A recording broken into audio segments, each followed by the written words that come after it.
As a man, what are some of the most ridiculous double standards you've had to deal with? This girl in my office had a crush on me, told everyone, started doing stuff like calling me her work husband, which I said was not okay. Things got slowly worse. She started pranking me. She took a picture of me, then cut out my face and started putting it all over the office. All over. Got coworkers to start talking to me about how fun and quirky she is, etc. Wrapped up my cubicle in Christmas paper. I asked her to stop. Even spoke with her manager. Nothing. I got a card from my girlfriend for Valentine's Day. She lit it on fire and threw it in the sink in the break area. Apparently this is still cute and just her showing me she cares. I ended up quitting. How far was this lady, about to go? Hi, I bought you a bunch of chocolates. Oh, that's nice. Yeah, I like chocolates. And I just bought us a house together with your name on it. I didn't consent to this. And I have marriage papers. Oh, we're gonna be perfect. I have a girlfriend. I don't need this. I know. It's me! Me! Girlfriend material! Chapter 1. Was in a store for little girls trying to find my daughter the unicorn hair bow she was asking for. My wife, who was waiting in the car outside, overheard some women leaving the store talking about how creepy it was for a man to be there. Like, which? I'm there for my daughter. I have a very good guy friend. He's a big dude, 6 foot 6 inches. He has a little girl. He's also a single dad, so no mom to help, and freaking adores her, but cannot stand the verbal diarrhea people have when he goes to the stores to get her little girl things, i.e. a special tea set, fun fluffy toys. It got so bad that he called me to go into a Hello Kitty store with him and act like I was buying the gigantic fluffy Hello Kitty pillow for himself. Of course I did it, but I cannot imagine how he feels as a guy who just wants to get things for his little girl, but gets looked at like a creep or worse because of it. No, you know what? He's a good dad. If I got a kid, I will stare them in the eyes, just dead right in the corneas and just scream at them. Stand aside, evil witch. I do not care for such pretenses, or what judgment your eyes lay upon my soul and body. I shall purchase this Hello Kitty plush for my queen at home in her bedchambers. Now excuse me, I am Sir Dad. I wore skin-tight suits at the indoor skydive center I used to work at. The number of times I got touched inappropriately by women was crazy. Worst part? Management told me to take it as a compliment, that I should be happy with the attention. I don't work there anymore. I wasn't fired, but I just didn't want to put up with that crap, and some other unrelated crap, any longer. One time, an older 40-year-old woman spanked my behind in the wind tunnel, and I ended up forcing her out of the wind tunnel and told her to stop. I sarcastically twisted it to be about her safety. If she's so busy slapping my back door, she's not in the right body position to fly. If she continues to do so, I will be forced to stop her skydiving experience for her safety. Boy, it would be terrible if one of these slaps kind of go just out of control.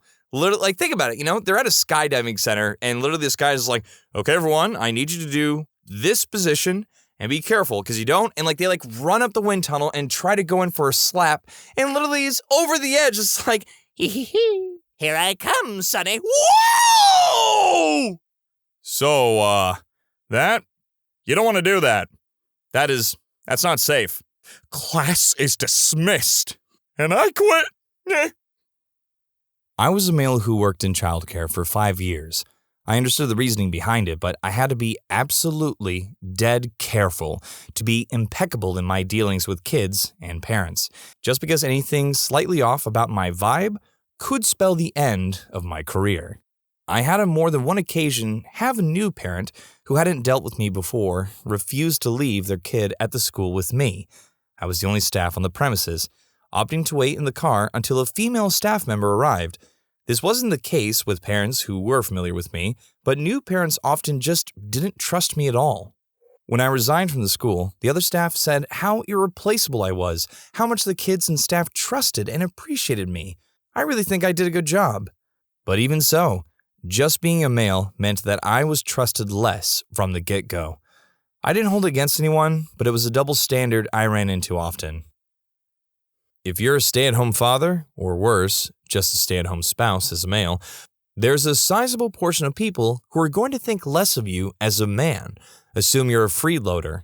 While the opposite is true to an extent as well, stay-at-home mothers or housewives are far more socially accepted.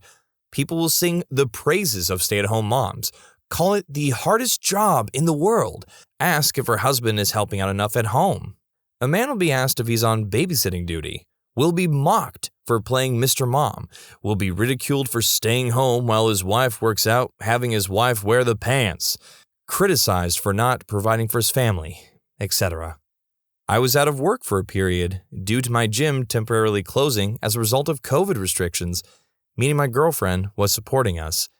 I had worked for the entirety of our 15-year relationship until that point, but that didn't stop people from acting as if I was a deadbeat. As a single dad with custody of my son, the amount of times I've been asked, "Why do you have him?"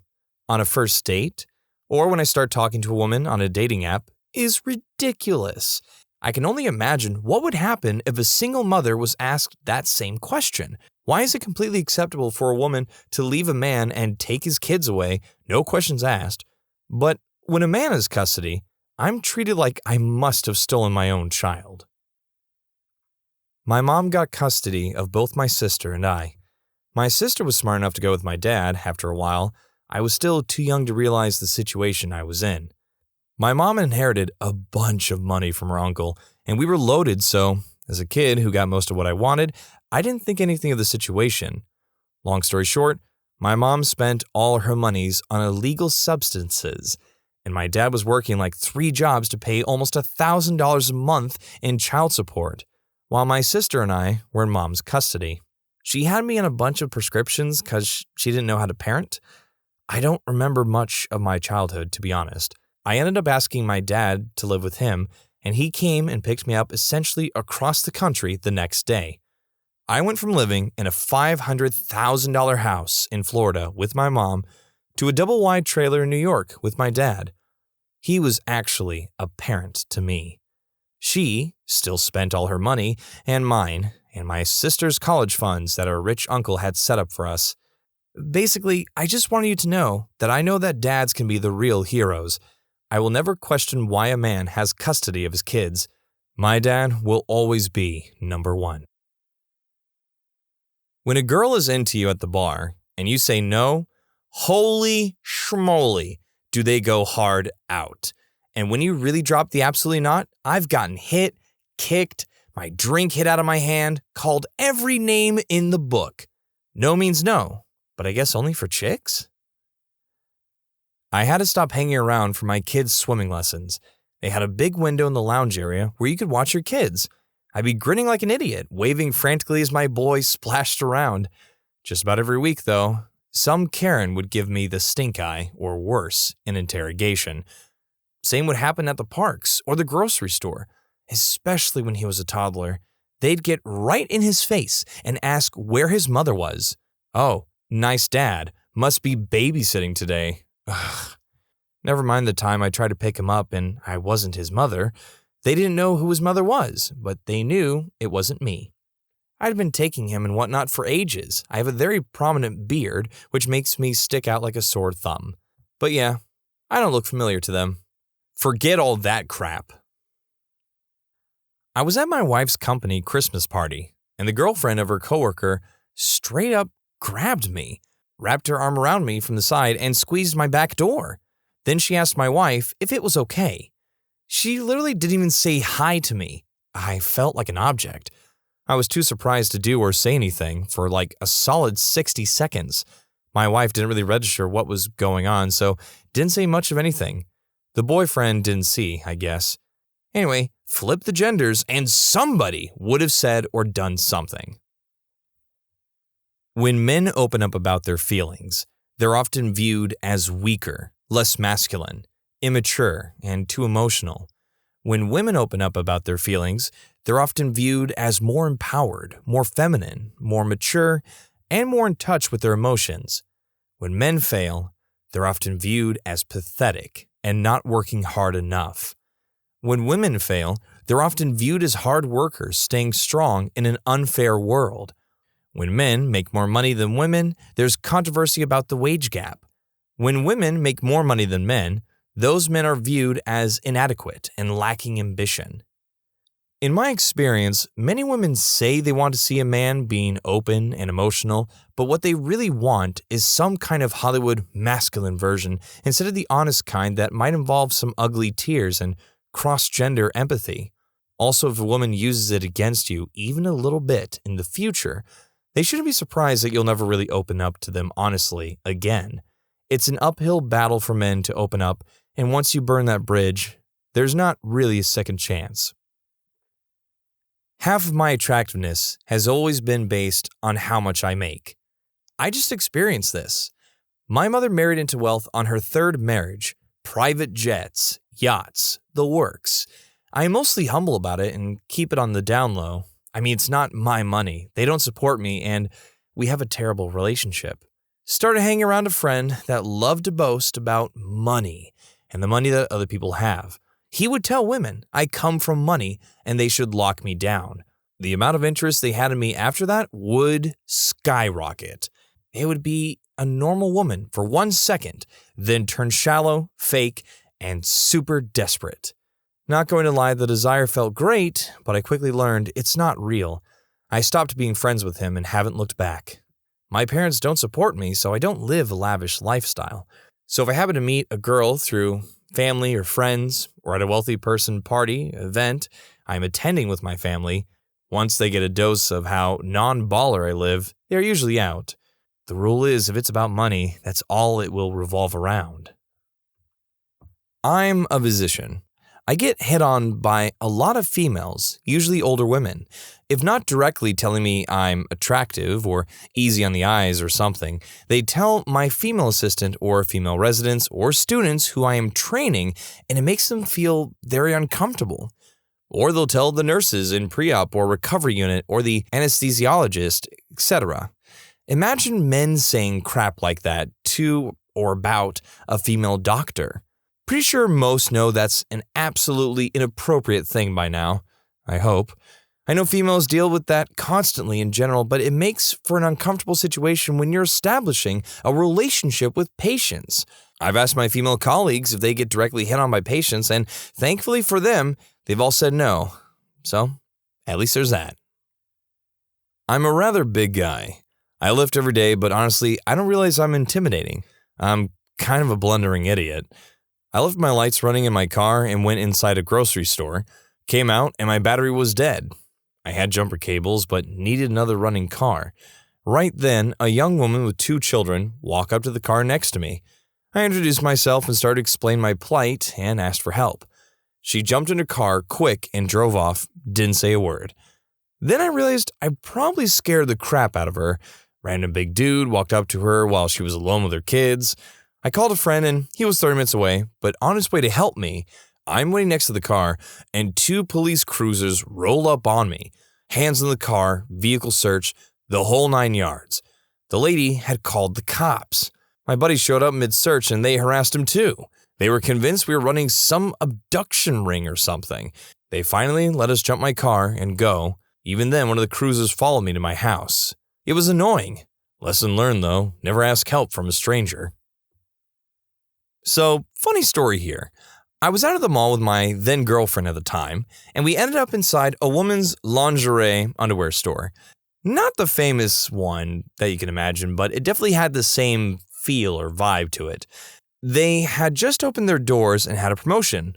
If you try on a bra, you can take it for half price. Limit 1 per customer. Cue my idea. I try on my girlfriend's bra size as a joke and get her 2 bras. That she'd pick out, of course, for the price of 1. No brainer, am I right? I asked the store clerk where the dressing rooms are so I could try it on. I was adamant about following the rule, and she says only women are allowed to try on the merchandise. I even offered to walk out of the dressing room with it on to prove a point. Trust me, I would have made it fit. Sadly, she didn't go for it, and I walked out of there with a laughing girlfriend and a burning hatred for that store and their unfair rules. I had a female security guard search me up and down, touching my no-no square full on at a nightclub, at an entrance check-in. Didn't do that to my girlfriend who was with me, or a male security guard didn't try the same thing with my girlfriend. Why was I searched? If a male guard searched a woman's no-no square full on, yeah, good luck. And that was like 2 years ago, so metal detectors are a thing. I told my girlfriend at that time, and she just laughed. So, I have a story in the opposite direction. I had been at work all day, and I came home to my girlfriend, at the time, on Omegle, intoxicated, and zipping up her sweatshirt. Basically, I came home and caught her flashing her swanky billies at strangers on the internet after she had stolen and drank all of my beer I had in the fridge is on my computer. She wasn't working, and I was paying all the bills, so I said, "Freak this!" unplugged the computer and told her, "You're done on the computer, you need to sober up." This resulted in her trying to smash the computer screen, roundhouse kicking the TV next to the computer and breaking it, and trying to pull a bookcase down on me. So I picked her up and carried her out of the house. The whole time, she smashed me in the head with a can of Campbell's tomato soup. I deposit her outside, and she promptly smashes the window on the door. So I go aside and force her away from the house so she doesn't cut herself on the glass, and she pulls out her phone and starts calling the cops. At this point, I pull out my phone and call the cops, and I'm talking to the female dispatcher about what happened, and I hear the girlfriend off in the background telling them she fears for her life and that I was standing next to her and threatening to pull the plug while I was on the phone with the other operator. The cops show up, female officer goes talk to her, male officer comes talk with me. Within a few minutes, I see the female officer force my girlfriend into the back of the car, and the male officer excuses himself from me and goes to talk to the female officer. I overhear a bit of the conversation, and it's basically the female officer stating that my girlfriend is obviously drunk, that she lied to the 911 dispatcher and confirmed with the one that I had called that I wasn't anywhere near the girlfriend while she was accusing me of threatening her, and the real zinger? The girlfriend told her that I drug her out of the house, and that the whole time she was hitting me in the head with a can of soup. I just wouldn't expire despite her best efforts, and it wasn't fair. So I got referred to someone who could help me, a hotline, and my ex got locked up for the weekend as it happened on a Friday. Otherwise, it would have been a 12-hour release, without a no-contact clause on her release. Long story short, I bailed her out on Monday at the cost of $900, and things were up and down for the next 3 or 4 months, at which point we went to court for her hearing, and the judge announced, "She's such a small girl, and they've been living together all this time, so obviously she wasn't really any threat. I'm going to charge her with a disturbance of peace with a $40 fine, and she's free to go." Of course, I had a black eye that day because she had gotten intoxicated and tried to hurt herself that night before, and I basically pinned her down so she couldn't. So she decided to punch me in the face a good 8 or 9 times as a reward. Thankfully, I managed to get her evicted out of my place a month later, but only because I paid a bunch of money to the state to enforce it.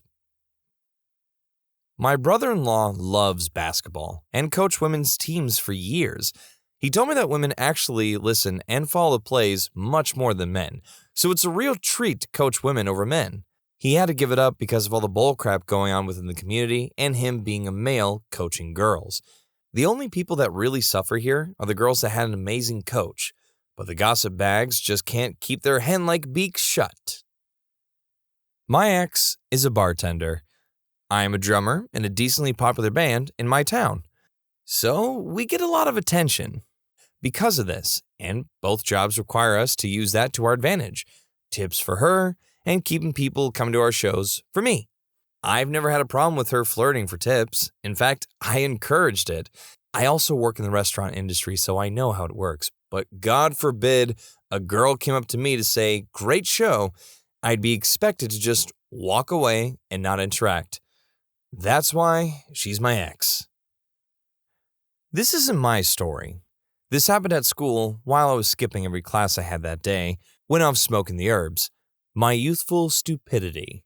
Anyway, there was an incident at a school where one of the girls had health issues and had a seizure and stopped breathing. At the school, there has to be at least one person who can provide first aid, and he was male. He had to give her CPR until the paramedics arrived. Thankfully, she lived, but the guy who gave first aid had a complaint by the girl's parents as they didn't think it was appropriate for an adult male to give CPR, and citing that kiss of life is inappropriate. He saved their daughter's life, and he was thanked by getting fired for it. No praise, no thanks, nothing.